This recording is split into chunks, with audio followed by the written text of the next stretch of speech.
Bismillahirrahmanirrahim. Assalamualaikum warahmatullahi wabarakatuh. Alhamdulillahirabbil alamin walladzi arsala rasulahu bil huda wa dinil haqq liyudhhirahu 'ala dini kulli wa kafa billahi syahida wa asyhadu an la ilaha illallah wahdahu la syarikalah wa asyhadu anna Muhammadan abduhu wa rasuluh. Allahumma shalli ala Muhammad wa ala alihi wa ashabihi wa man tabi'ahum bi ihsanin ila yaumiddin. Ya ayyuhalladzina amanu taqullaha haqqa tuqatih wa la tamutunna illa wa antum muslimun. Wa ba'du, fa inna asdaqal hadisi kitabullah wa khairal hadyi hadi Muhammadin sallallahu alaihi wasallam, syarrul umuri muhdatsatuha fa inna kulla muhdatsatin bid'ah wa kulla bid'atin dhalalah wa kulla dhalalatin finnar.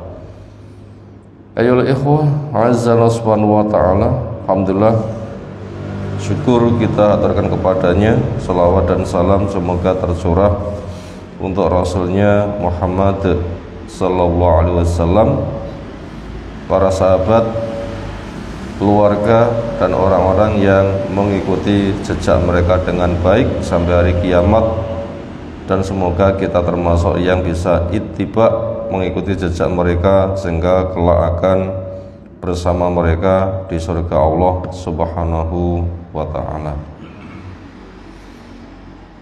Materi akidah yang kita kaji pagi hari ini melanjutkan mengenal jenis-jenis tauhid. Sekarang masuk jenis yang kedua. Adapun makna tauhid adalah sesuatu yang melampaui batas. Itu makna bahasa. Arti istilah, segala sesuatu yang disembah, yang diibadai, yang ditaati selain Allah, di mana itu ridho. Nilai dosa sifat tauhid itu beraneka ragam, karena masing-masing itu ada kadarnya. Syirik pun juga demikian, ada yang besar, ada yang kecil. Syirik besar menyebabkan kekal. Syirik kecil menyebabkan amal yang sedang dikerjakan hapus, tapi tidak menghapus yang lain. Jadi kalau gitu, syirik pun juga nilainya berbeda-beda. Demikian juga kufur, ada kufur besar, ada kufur kecil. Kufur besar menyebabkan murtad. Kufur kecil banyak orang melakukan, yaitu perbuatan-perbuatan yang tidak sejalan dengan hukum Allah, aneka ragam kemaksiatan. Kita pun juga sering maksiat, sering salah. Demikian juga kedzaliman. Ada zalim besar, ada zalim kecil. Kefasikan juga sama. Maka nilai ketauhidan orang melampaui batas, kita pun juga sering melanggar batas. Maka nilai tauhid juga macam-macam, ada yang menyebabkan dia kekal di neraka, ada juga sebatas dosa. Makanya bila kita mendengar hal-hal seperti itu butuh untuk diperinci. Kemudian tauhid jenis pertama yang telah kita pelajari, dia adalah setan, semua pihak yang jauh dari kebenaran. Manusia punya sifat jauh dari kebenaran, di kala itu dia punya sifat kesetanan. Jin ketika jauh dari kebenaran, di kala itu dia pun juga dikatakan setan. Kita berlindung kepada Allah dari gangguan setan, jenis jin maupun jenis manusia. Sekarang kita masuk pada yang kedua, termasuk jenis tauhid adalah hakim, yang zalim, yang berbuat tidak tepat pada jalan yang ditetapkan, yang merubah hukum-hukum Allah, yang menghakimi dengan hukum selain hukumnya Allah Ta'ala. Itu bagian yang kedua dari jenis taghut juga. Hukum itu apa? Siapa pemiliknya? Hakim itu apa? Dikatakan hakim adil yang gimana? Dikatakan hakim yang curang yang nanti masuk wilayah taghut yang seperti apa? Maka poin-poin seperti itu kita butuh memahami. Demikian juga hakim yang adil, adil itu apa? Hukum artinya standar nilai keadilan. Siapa-siapa yang cocok dengan standar nilai keadilan, berarti dia itu adil dan benar. Siapa-siapa yang tidak cocok, tidak sejalan dengan nilai keadilan, maka dia itu salah dan kalah. Bisa dipahami, hukum adalah standar nilai keadilan. Lalu adil itu apa? Adil artinya watu syai' fi makani, menempatkan sesuatu di tempatnya. Menempatkan sesuatu di tempatnya. Itu namanya adil. Kopiah di kepala, sandal di kaki. Itu contoh yang mudah. Allah zat yang maha satu ditauhidkan. Ketetapan hukum Allah sebagai petunjuk hidup itu yang dijadikan petunjuk kehidupan. Berarti menempatkan sesuatu berada di tempatnya, itu namanya adil. Zalim itu apa? Mana bahasa zalim itu gelap. Sebagaimana pesan Nabi Sallam, az-zulmu dzulumatun yaumal qiyamah. Perbuatan zalim menyebabkan gelap di hari kiamat. Itu makna bahasa. Makna istilah zalim adalah watu syai' fi ghairi makanih, menempatkan sesuatu tidak berada di tempatnya. Kopiah di kaki, sandal di kepala. Itu contoh yang sangat mudah. Allah mestinya ditauhidkan, tapi orang melakukan kesyirikan. Kebaikan ditaati, tapi malah diingkari. Ini termasuk perbuatan zalim. Kemudian, siapa pemilik hukum? Jawabnya, hukum itu milik Allah. Karena Allah menetapkan ala lahul khalqu wal amru. Ketahuilah, milik Allah hak mencipta, milik Allah juga hak memerintah. Dari sekian banyak perintah Allah adalah perintah supaya berhukum pakai hukum Allah Ta'ala, pakai standar nilai keadilan yang Allah telah tetapkan. Maka manusia apabila membuat sebuah standar nilai keadilan disesuaikan dengan ketetapan hukum Allah Ta'ala, sejalan dengan ketetapan hukum Allah Ta'ala boleh dipakai. Bila tidak sejalan dengan ketetapan hukum Allah, maka harus ditolak. Jadi pemilik hukum itu siapa? Allah.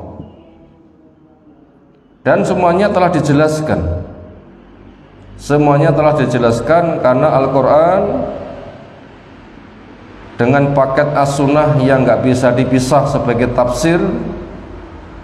Sudah ada proyek percontohan kehidupan para sahabat, praktek Islam pertama kali. Makanya ketetapan hukum itu bersifat menyeluruh. Karena fungsi Al-Quran adalah tibyanan likulli syai', menjelaskan segala sesuatu. Sampai isi hati dijelaskan, sampai mengembang, mengepaknya sayap burung juga dijelaskan. Cara makan, cara minum, tentang urusan WC, mimpi, Apa yang tidak dijelaskan? Kalau yang lembut seperti itu sudah dijelaskan. Termasuk tujuan manusia dicipta. Bagaimana cara beribadah, nanti kemana dia akan bermuara, bagaimana kondisi alam kubur, kondisi padang mahsyar, neraka, surga, semuanya telah dijelaskan. Karena memang fungsi ketetapan Allah itu adalah menyeluruh, tibyanan likulli syai'in. Lalu hakim itu apa? Hakim adalah pihak yang diminta untuk memberikan penilaian dari peristiwa sesuai dengan standar keadilan apa enggak. Jadi hakim adalah sebuah pihak yang diminta untuk memberikan sebuah penilaian dari satu kasus, dia sejalan dengan standar hukum Allah apa tidak. Bila standar sejalan dengan standar hukum Allah, maka dibenarkan dan dimenangkan. Bila tidak standar dengan ketetapan hukum Allah, maka dinyatakan salah dan kalah. Itu namanya hakim, yaitu pihak yang diminta untuk memberi penilaian. Lalu syarat jadi hakim itu gimana? Jawabnya, ya harus tahu kepada hukum Allah. Karena hakim itu seperti mutarjim, penterjemah, mengalihkan bahasa.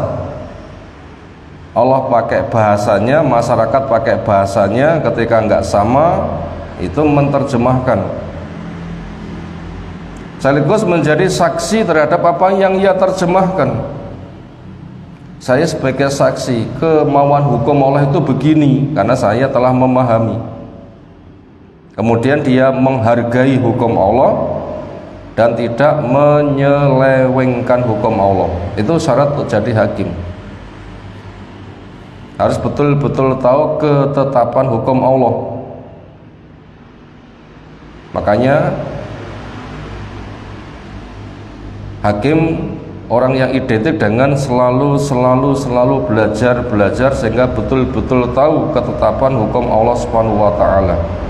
Karena dia diminta untuk memberikan sebuah penilaian dari sebuah kasus, sejalan dengan keadilan Allah apa enggak, sejalan dibenarkan dan menang, tidak sejalan dinyatakan salah dan kalah.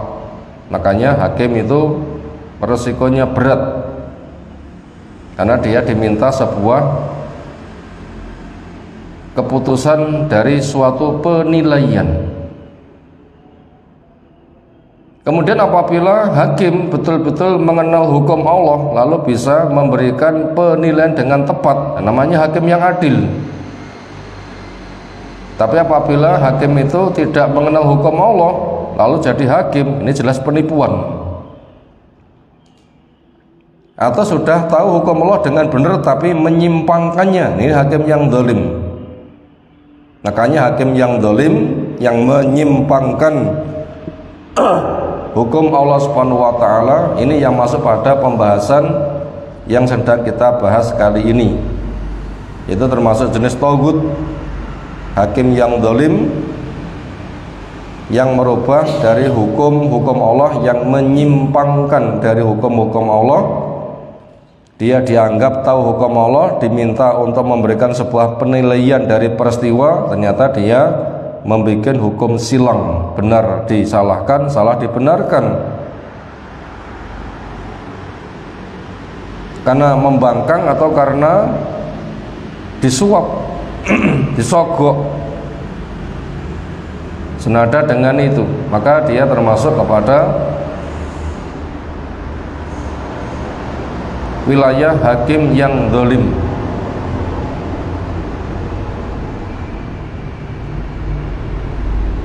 Masyarakat ketika punya kasus, dia sendiri belum tahu kepada ketetapan hukum Allah, makanya supaya dibawa kepada hakim. Nabi SAW jelas jadi hakim. Ketika meninggal Abu Bakar jadi hakim, diganti dengan Umar juga jadi hakim, dan mereka dikatakan adil karena hasil penilaian yang mereka berikan sejalan dengan standar keadilan dari Allah Subhanahu wa ta'ala. Kemudian apakah manusia yang menjadi hakim menyaksikan dari hukum Allah dia bisa didatangi untuk menyelesaikan suatu masalah?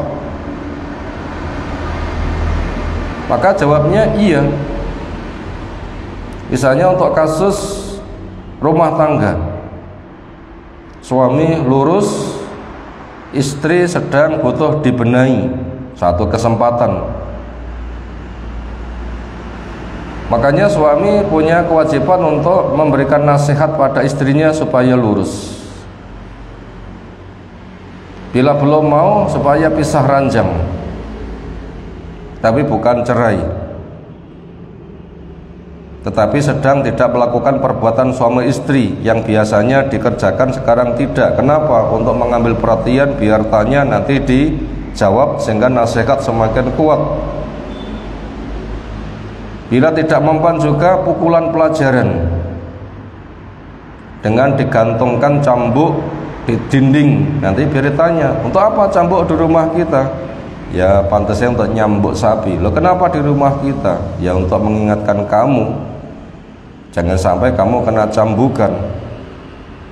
Apa nanti kelasnya kamu mau dikelaskan dengan sapi?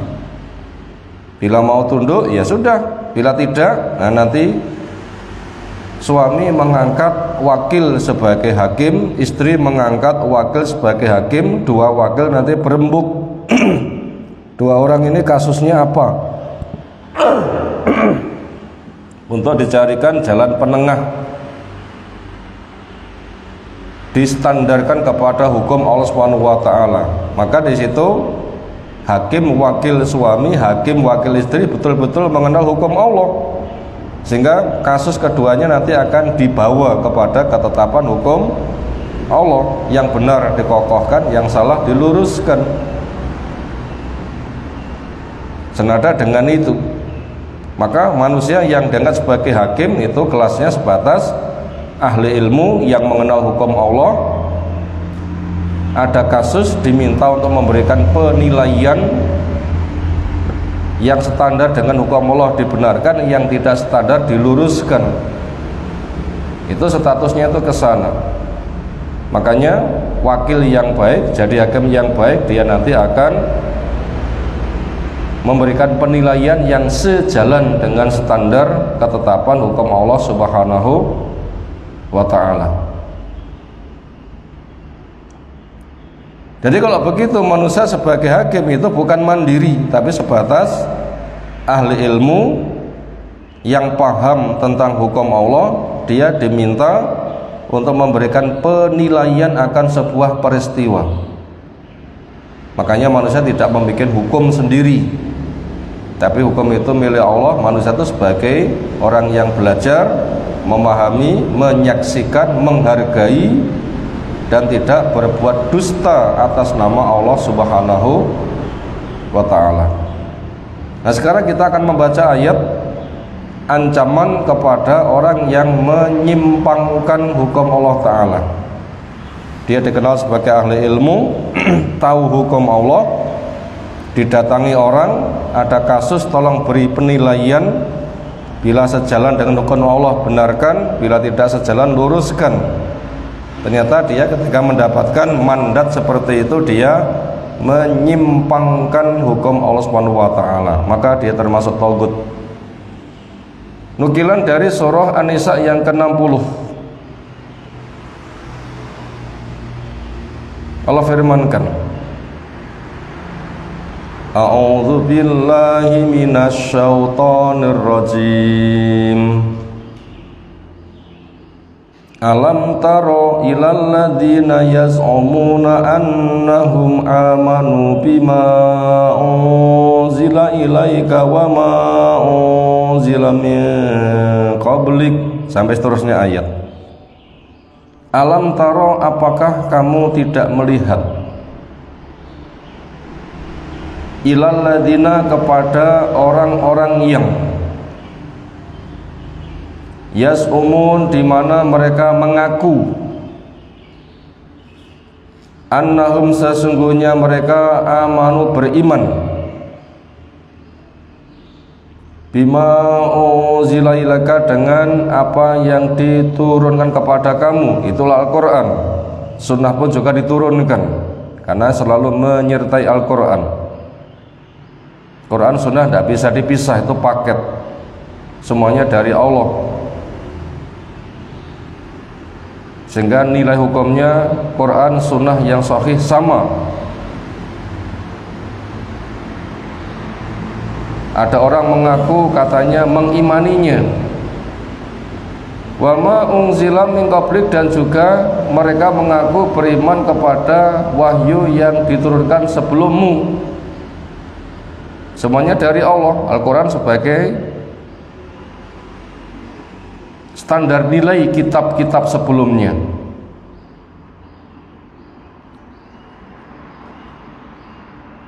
Ternyata bagaimana perilaku mereka yang mengaku beriman, apakah langsung tunduk atau mereka punya pemikiran lain?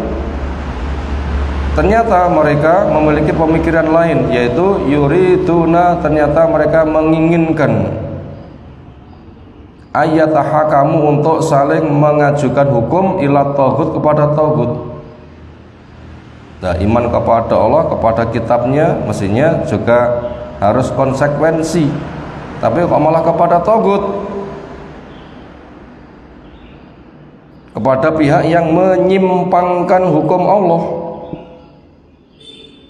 Waqad umiru, padahal mereka telah diperintahkan ayak furubi, untuk kufur kepada tauhid.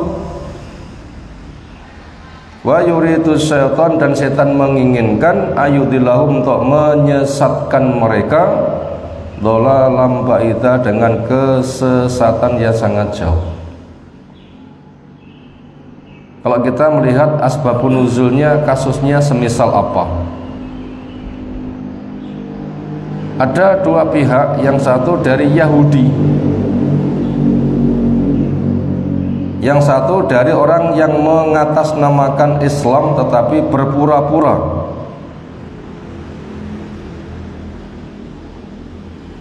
Yahudi usul, ketika keduanya berkasus cari penyelesaian, ayo kita datang kepada nabimu, karena nabimu itu tidak terima suap.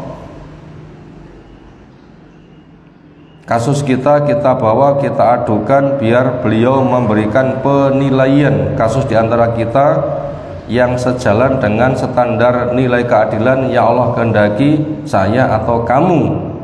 Dia betul-betul paham kepada hukum Allah, karena tidak pernah bicara dari hawa nafsu, yang diperbuat semata adalah wahyu. Yahudinya ngajak begitu. Orang yang mengaku beragama Islam, ternyata dia mengajak yang lain, loh jangan, kepada pemimpinmu saja, Ka'ab bin Ashraf, karena dia mau terima suap. Nah, berkaitan tentang mereka senada dengan itu, maka Allah menurunkan ayat ini. Mengaku beragama Islam, kok malah mengajak kepada hukum selain Allah, malah kepada Yahudi yang dikenal menyimpangkan hukum Allah Subhanahu wa Ta'ala dan terima suap. Ya gitulah orang yang terkena racun godaan setan untuk disesatkan sejauh-jauhnya, maka orang yang seperti itu masuk kategori tauhid.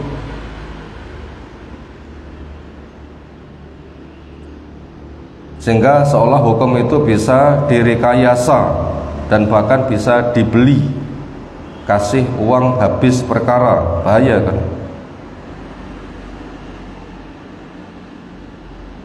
Termasuk itu tauhid. Lah orang seperti itu nilai kadar dosanya seperti apa ketika dia salah masuk neraka? Ketika telah tegak hujjah, dia sengaja membantah, sadar batil, tetapi dia perjuangkan kebatilan sampai mati nggak tobat, ya masuk kategori bisa kekal di neraka. Dan orang munafik memang seperti itu, aslinya kafir, Islamnya berpura-pura. Di tengah kondisi beragama Islam mereka merusak,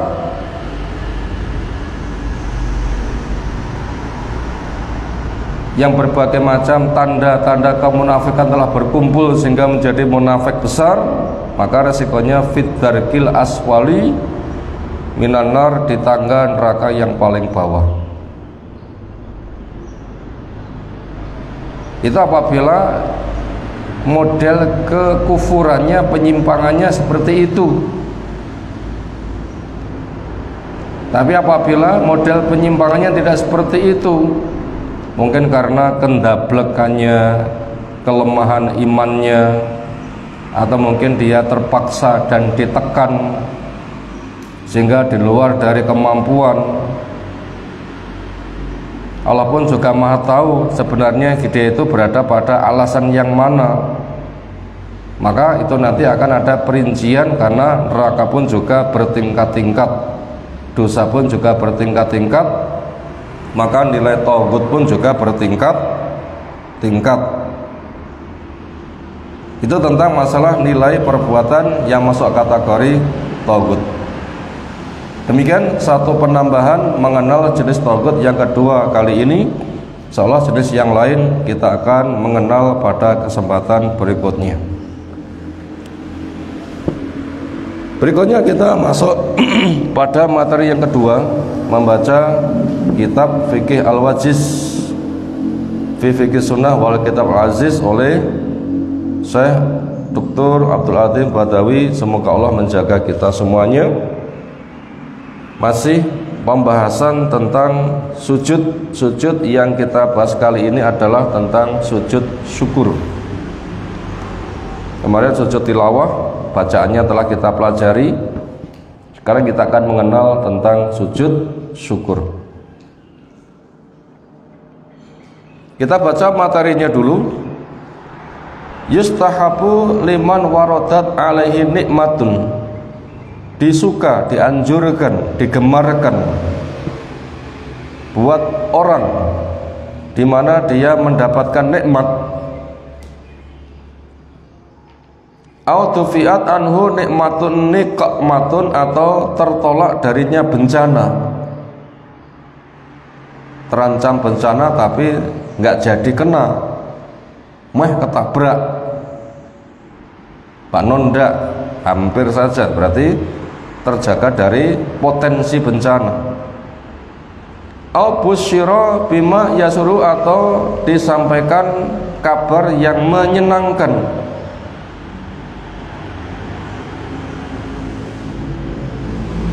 Keluarganya di sana ternyata sukses, itu contoh berita. Dianjurkan kepada orang yang demikian ayakhira, untuk menyungkur sajidan sujud, iktidaan dalam rangka mencontoh bin nabiyyi pada Nabi sallallahu alaihi wasallam. An Abi Bakrah radhiyallahu anhu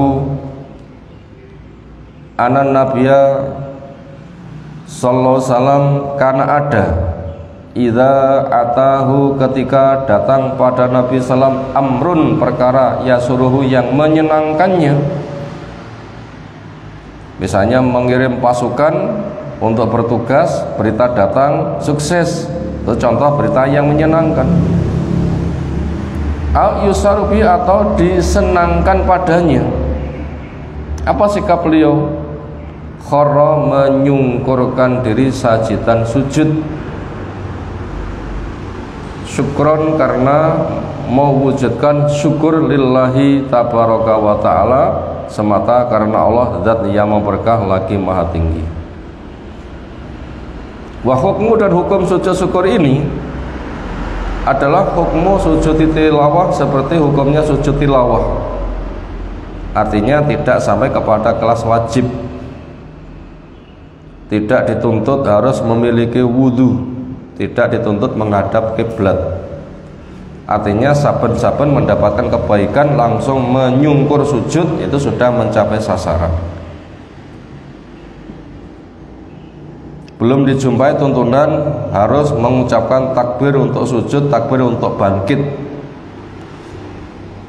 Karena untuk mengatakan iya itu butuh dalil, sementara dalil yang ada nggak ada keterangan. Yang ada adalah menyungkur sujud. Dan juga nggak disebutkan tuntunan harus membaca apa. Misalnya orang naik pesawat di udara oleng, terancam jatuh, ternyata Allah menyelamatkan, begitu bisa mendarat dengan sempurna, orang sama turun saking senengi, begitu menginjak di darat langsung apa? Sujud, cukup. Tidak usah repot wudhu dulu, tidak usah repot mana arah kiblatnya, langsung saja nyungkur sujud. Orang sedang nyangkul di sawah, keluarganya datang, Pak, si fulan ketika ternyata sekarang sukses. Saking demene, paculit diselehne, orangnya langsung sujud. Ya sudah, telah mencapai sasaran. Itu sekilas tentang seluk-beluk masalah sujud syukur. Sehingga tidak ada kriteria tertentu. Hukum asal ibadah itu haram, melaksanakan butuh dalil, sementara yang telah kita baca belum dijumpai kriterianya, tanda-tanda cara khusus. Karena belum jumpa, maka akhirnya kembali kepada petunjuk global. Begitu dapat kabar gembira langsung menyungkur sujud. Berikutnya sebagai tambahan pelajaran, nikmat yang Allah berikan kepada kita yang paling gede apa? Waktu. Sampai Allah bersumpah, wal asri innal insana lafi khusrin. Demi masa, sesungguhnya manusia berada di dalam kerugian illal ladzina amanu, kecuali yang beriman, sampai seterusnya ayat. Saking gedenya fadilah waktu, Allah sampai bersumpah wal asri, demi waktu, demi masa. Ini memberitahu kepada kita waktu, termasuk kita punya kesempatan hidup, ini mahal harganya. Makanya petunjuk alami sebagai bentuk kesyukuran kita kepada Allah dengan waktu yang sangat berharga. Maka di sana ada sebuah ibadah yang banyak sujudnya. Apa itu? Sholat. Makanya sholat itu paling banyak dikerjakan. Zakat buat yang punya itu pun juga ada kadar waktunya. Puasa setahun sekali, haji buat yang mampu. Tapi kalau sholat sehari semalam 5 kali. Ada sholat-sholat sunnah, entah itu duha, sesudah wudhu, tahiyatul masjid, sholat malam. Bahkan ketika ada orang minta pada Nabi SAW untuk menjadi temannya di surga, maka perintah Nabi SAW, a'inni ala dzikra bi kasrati sujud, bantu saya dengan pekerjaan yang kamu kerjakan, memperbanyak sujud, memperbanyak sholat sunnah. Maknanya ini memberitahu kepada kita petunjuk global, nikmat yang sangat besar. Lalu ada petunjuk ritual sebagai pengungkapan syukur, yaitu nikmat waktu. Di sana ada sholat. Ini memberikan faidah tambah kepada kita tentang nikmat yang sangat besar, diwujudkan dengan sujud yang sangat berulang-ulang. Kemudian apabila ada nikmat tambah,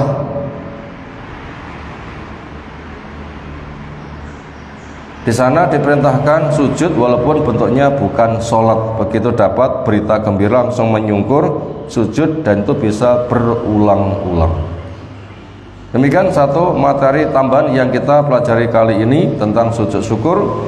Insyaallah tentang sujud sahwi pembahasannya kita kaji waktu depan. Semoga Allah berikan ilmu yang bermanfaat untuk kita semuanya. Subhanakallahumma bihamdika asyhadu an la ilaha illa anta astaghfiruka wa atubu ilaik. Assalamualaikum warahmatullahi wabarakatuh.